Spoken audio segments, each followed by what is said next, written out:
የብልጽግናው አለቃ አብይ አህመድ ባህር ዳር ገብተዋል። የባህር ዳሩ ጉዟቸው ከቀጣዩ ጦርነት ዝግጅት ጋር እንደሆነ ተመላክቷል። ጀነራል አበባው ታደሰን ጨምሮ ሌሎች ጀነራሎች ወደ ሰሜን ኢትዮጵያ የጦር ግንባር እንዲንቀሳቀሱ ትዕዛዝ ተሰጥቷቸዋል። ቀዳሚ መረጃችን ነው። የህወሓት ወታደራዊ አዛዦችና ፖለቲካዊ አመራሮች ሚስጥራዊ ስብሰባ ማካሄዱ ተሰምቷል። በሌላ በኩል ክሪቲካል ትሬትስ የተባለው ዓለም አቀፍ የደህንነት ተቋም ወታደራዊ ፍጥጫው በማንኛውም ሰዓት ወደ ቀጠናዊ ጦርነት ሊያመራ እንደሚችል በመግለጽ የመቀሌ 4 ኪሎ አስመራን አሁናዊ ሁኔታ ተንትኗል።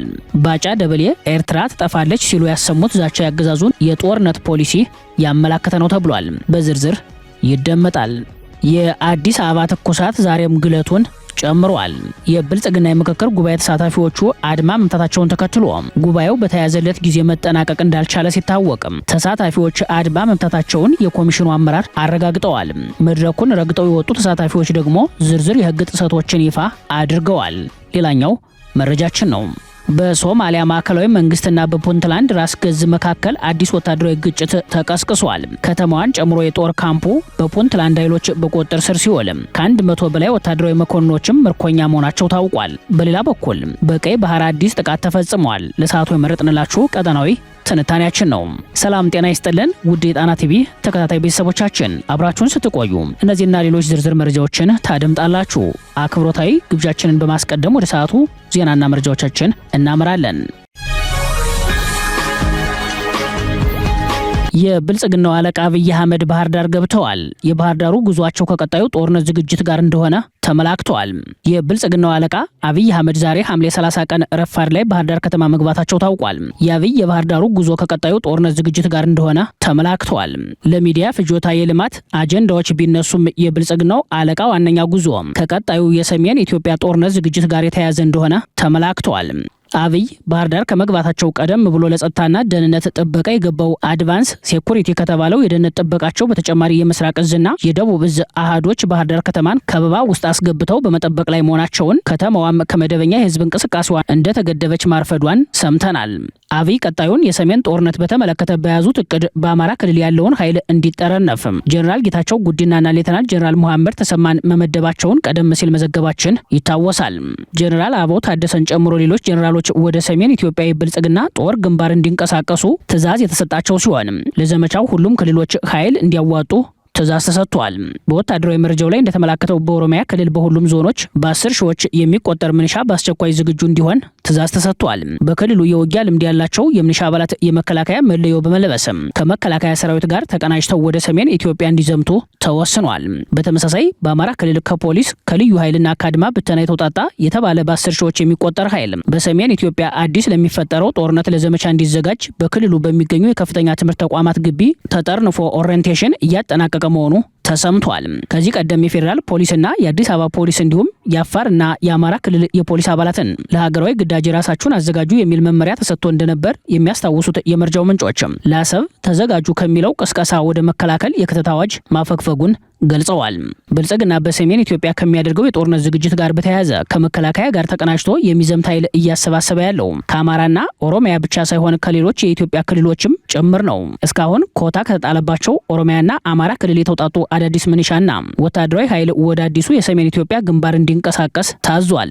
በወልቃይት፣ በዋግ ኽምራ፣ በራያ፣ በአፋር ግንባርና በአጠቃላይ በ6 ግንባሮች በርካታ የብልጽግና ሰራዊት ክፍለ ጦሮች ቀደም ብለው ገብተው የነበረ ሲሆን አሁን ከነዚህ በተጨማሪ አዲስ ኃይል ወደ አካባቢው በመንቀሳቀስ ላይ መሆኑ ታውቋል። በስምሪቱ ውስጥ ውጊያ በሚቀሰቀስበት ሰዓት ኮማንዶና ልዩ ዘመቻዎች ተብሎ የሚጠራው ኃይል ከትግራይ የሰላም ኃይል ጋር በመሆን ወደ ትግራይ ይገባል የሚል ወታደራዊ እቅድ መዘጋጀቱ ተመላክቷል።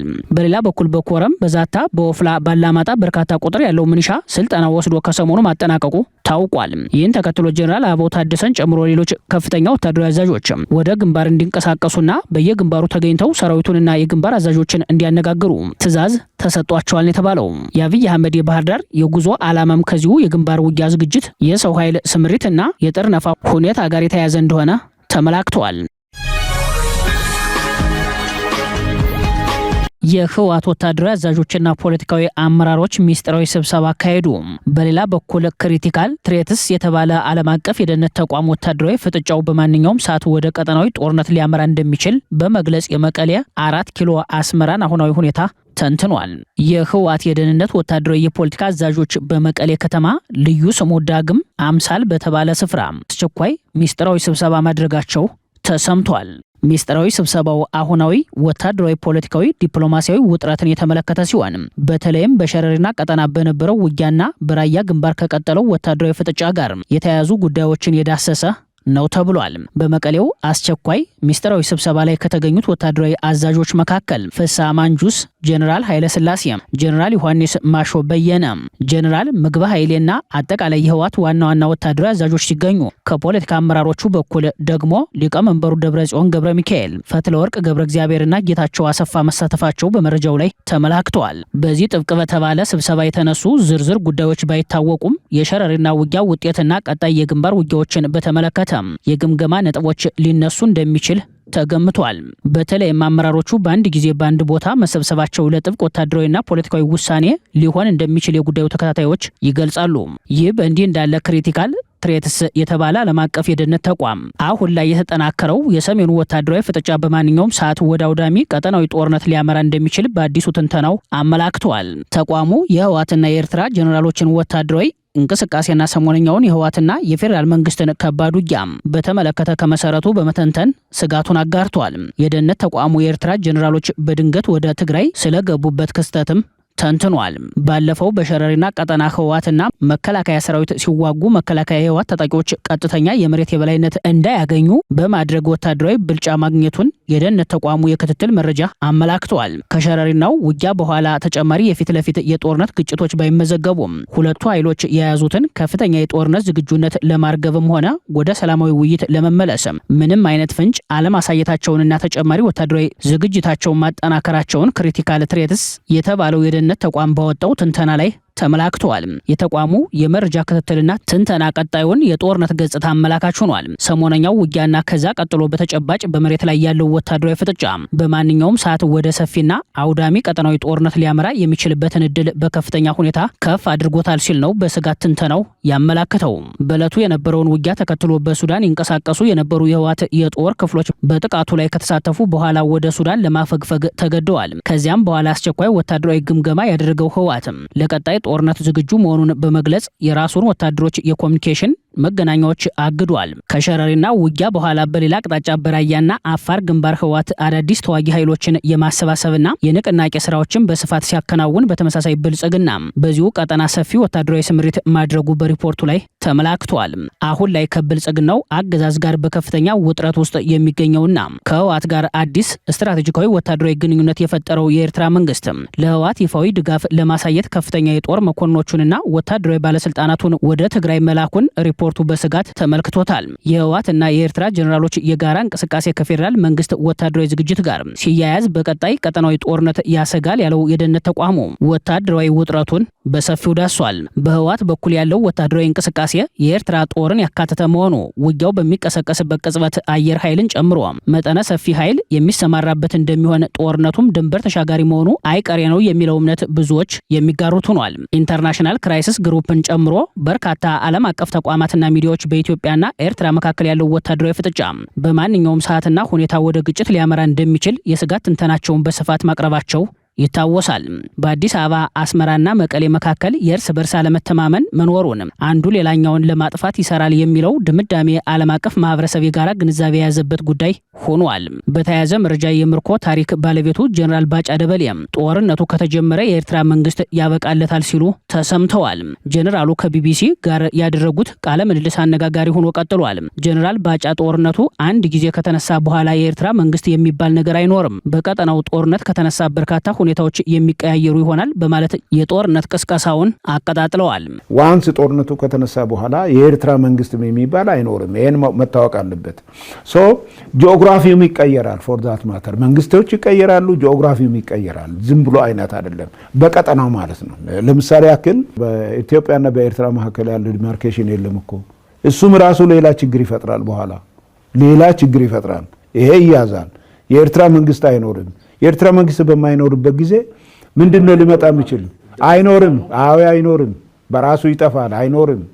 ጦርነት አይደለም። ጀነራሉ የጦርነት ነጋሪት ጉሰማቸውን ሲቀጥሉ ደጀንና ግንባር የሚባል ነገር አይኖርም፣ ሁሉም የጦርነት ግንባር ይሆናል ሲሉ ተናግረዋል። ጦርነት በሚሆንበት ጊዜ ሎክ ደጀንና ፍሮንት የሚባል ነገር የለም። በዚህ ዘመን የሚፈጠር ጦርነት ደጀንና ግንባር የሚባል የለውም። ሁሉም ግንባር ናቸው። ይሄ ማለት ምንድን ነው?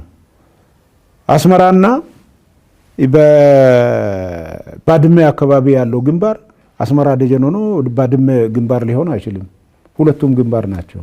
ካርቱም ደጀን ሆኖ አልፋሻ ግንባር አይሆንም። ሁሉም አንድ ናቸው። ስለዚህ የሚሆነው ነገር ምንድን ነው?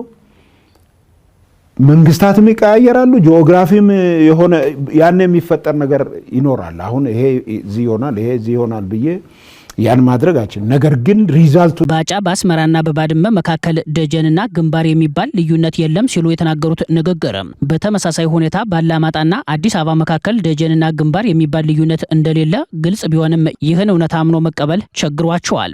በተለይም ጦርነቱ የሁለቱን አገራት ሰብአዊ አቅም እንደሚበላ አገራቱንም እንደሚያፈርስ መረዳት አልፈለጉም። አሊያም ራሳቸውን ፕሮፓጋንዳው ውስጥ መደበቅ በመፈለጋቸው የዛቻ ንግግራቸው ላይ አትኩረው ታይተዋል። የብልጽግና ገዢዎች በሀገር ውስጥ የገጠማቸውን የቅቡልነት ቀውስ በጂኦ ፖለቲካ ጠላትነት ትርክት ውስጥ በመደበቅም ችግሮችን ውስጣዊ ለማድረግ ቢሞክሩም የፕሮፓጋንዳ ስልታቸው በራሳቸው ላይ መልሶ በመባረቅ ላይ ይገኛል። የፖለቲካ ተንታኞች እንደሚሉት የብልጽግናው አለቃ የአብይ አህመድ ፍላጎት ኢትዮጵያን በጠላትነት የተከበበች ሀገር በማስመሰል በጂኦ ፖለቲካዊ የጠላትነት ትርክት ዜጎችን የፍርሃት ድባብ ውስጥ በማስገባትም በሀገር ትፈርሳለች ስም ድጋፍ ለማግኘት ጥረት ማድረግ በመሆኑ እንደ ባጫ ደበሌ ያሉ ሰዎች በትዕዛዝ እየወጡ የሚናገሩት ንግግር ማሳደግ የተፈለገውን የቃላት ጦርነት ብሎም መፍጠር የተፈለገውን የግጭት መስመር አመላካች ነው ይላሉ። ለብዙዎቹ የፖለቲካ ታዛቢዎች በከፍተኛ ስጋት የሚታየው ነገር አብይ ስልጣናቸውንና የኢትዮጵያ ሉዓላዊነት አንድ አድርገው የሚያቀርቡበት መንገድ ሲሆን ይህም ከጦረኛ ፖሊሲያቸው የሚመነጭ እንደሆነ ይታመናል።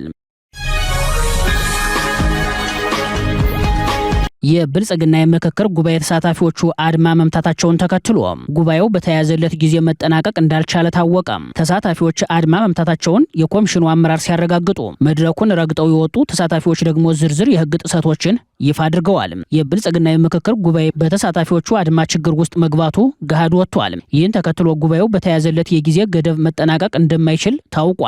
እንደ ዋዜማ ሬዲዮ ተጨማሪ ዘገባ የምክክር ጉባኤው በ22ኛው ቀን ውሎው በስልታዊ ቡድን ደረጃ ሲካሄድ የቆየውን ምክክር ከተያዘለት የጊዜ ገደብ በ3 ቀናት ዘግይቷል። ኮሚሽኑ የስልታዊ ቡድን ምክክርን ለ3 ቀናት እንዲራዘም ምክንያት የሆኑት ስልታዊ ቡድኖች በዋናነትም በሀገር ግንባታ፣ በመንግስት አደረጃጀትና በአዲስ አበባና ድሬዳዋ ከተሞች ጉዳይ የተመካከሩ ቡድኖች ውስጥ የተፈጠረው የሀሳብ ልዩነት መሆኑን ምንጮች ገልጸዋል። በተለይም በአዲስ አበባና በድሬዳዋ ከተሞች ጉዳዩ ኦህዴድ ብልጽግና ይዞት የቀረበው የመዋቅራዊ መጠቅለል ሀሳብ ተሳታፊዎቹ የምክክር መድረኩን ረግጠው እንዲወጡ ያደረገ መሆኑ ውጥረቱን ጨምሮታል ነው የተባለው። የኮሚሽኑ ኮሚሽነር አምባዬ ኦጋቶ ለተመካካሪዎች በሰጡት ማብራሪያ ኮሚሽኑ ለ2 ጊዜያት ያህል በተመካካሪዎች የተካሄዱ አድማዎችን ማስተዋሉን አረጋግጠዋል። የምክክር ሂደቱ ሁሉም ተመካካሪዎች ሀሳባቸውን የሚገልጡበት ነው፣ አድማ መምታት አያስፈልገውም ሲሉ ቢማጸኑም ከሁሉም የኢትዮጵያ ብሔረሰቦች የተውጣጡ ተሳታፊዎች ኦህዴድ ብልጽግና በአዲስ አበባ ጉዳይ ይዞት የቀረበውን የጠቅላይነት ፍላጎት በጽኑ ተቃውመውታል። መድረኩን ረግጠው የወጡትም የራሱ የገዢው ፓርቲ አባላትና ደጋፊዎች መሆናቸው ለኦህዴድ ብልጽግና ድንጋጤ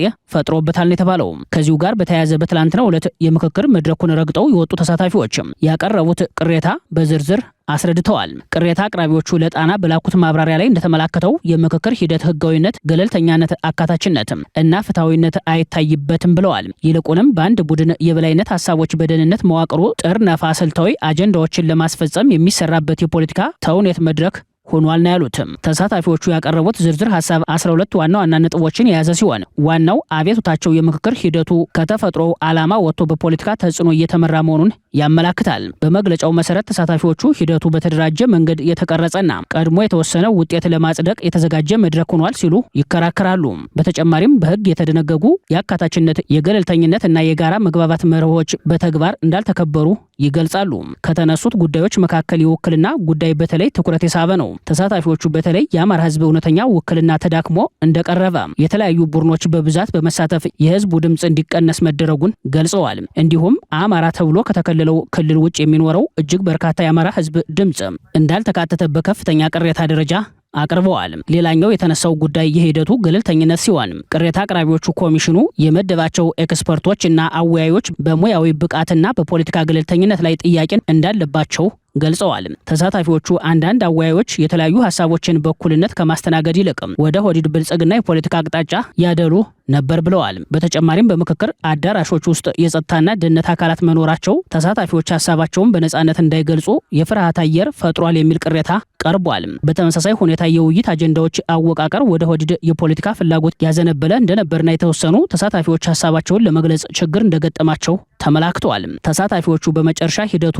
በሰፊ ውይይትና በመግባባት ፋንታ ወደ ድምጽ ብልጫ መሄዱ የሀገራዊ ምክክሩን መሰረታዊ መንፈስ የሚቃረን ነው ይላሉ። በመሆኑም በዚህ ሂደት የሚገኝ ማንኛውም ውጤት በሰፊው ህዝብና በፖለቲካ ተዋናኞች ዘንድ ተቀባይነት አያገኝም ሲሉ አቋማቸውን አሳውቀዋል። በሌላ በኩል 3 ሳምንት ባስቆጠረው የምክክር ጉባኤ አዲስ ተመካካሪዎች ምክክሩን እየተቀላቀሉ መሆናቸውን ምንጮች ነግረውናል። ይህም ኦህዴድ ብልጽግና አዳዲስ የድጋፍ ድምጾችን ለማካተት የሚያደርገው ጥረት አካል ሊሆን እንደሚችል ተመላክቷል። ኮሚሽኑ 4000 የሚደርሱ ተመካካሪዎችን እንደሚያሳትፍ ቀደም ብሎ ገልጾ የነበረ ቢሆንም ከ3 ሳምንት በኋላ አዳዲስ ተሳታፊዎች እንዲጨመሩ መደረጉ ከፍተኛ ጥርጣሬ አሳድሯል ነው የተባለው።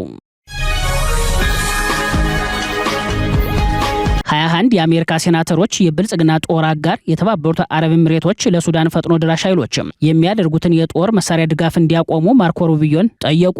በሌላ በኩል የአስመራው መንግስት ዲፕሎማሲያዊ ድል ሲቀናው የአሜሪካው አምባሳደር ይህንኑ ድል በይፋ ተቃውመዋል። የብልጽግና ጦር አጋር የፈጥኖ ድራሽ ኃይል ከበባውን እያጠናከረ ባለበት በዚህ ወቅት በግምት 500,000 የሚደርሱ ሰላማዊ ዜጎች በኤል ኦቬድ ውስጥ ተይዘው እንደሚገኙ የአሜሪካ ሴናተሮች ገለጹ። ሴናተሮቹ በከበባ ውስጥ የሚገኙት እነዚህ ዜጎች በአሁኑ ሰዓት የምግብ፣ የውሃ፣ የሕክምና እቃዎችና የሰብአዊ እርዳታ እፎይታ እንዳያገኙ ተደርጓል በማለት የጉዳዩን አሳሳቢነት አመላክተዋል። የአሜሪካ መንግስት ከፍተኛ ግፎች ሊከሰቱ እንደሚችሉ የሚያስጠነቅቁ አሳሳቢ ምልክቶች አሉ በማለት ቀደም ሲል ማስታወቁን ያመላከቱት ባለስልጣናቱ የተመድ ባለስልጣናትም በኤል ፋሽር የታየው አይነት ግፍ እንዳይደገም አሳስበዋል። ሴናተሮቹ ማርኮ ሩቢዮ ቀደም ሲል የፈጥኖ ድራሽ ኃይሉ ከውጭ እርዳታ እያገኘ መሆኑ ግልጽ ነው ማለታቸውን በማስታወስ ዋሽንግተን ያንን ድጋፍ ለማስቆም የዲፕሎማሲና የደህንነት አቅሟን መጠቀም እንዳለባት ገልጸዋል።